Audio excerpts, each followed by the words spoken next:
Ma'am Carla? Pagkatapos ko po bandiligan yung mga halaman may uutos pa po kayo sa akin? Pagkatapos mo dyan, maligo ka. Tapos, dumiretso ka sa kwarto ko. May padidiligan ako sa'yo.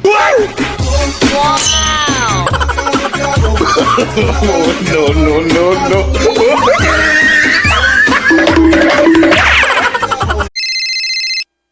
Hello? Hey, do you eat apple? Yes, of course. Why? Here in America only poor people eat that. Oh, really? Do you eat banana? Yes. Why? Because here in the Philippines, only monkey eat that.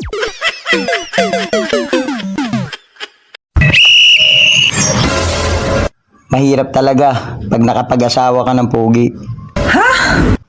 May babae na, may kabit pa. Kasi tingin nila sa mga babae,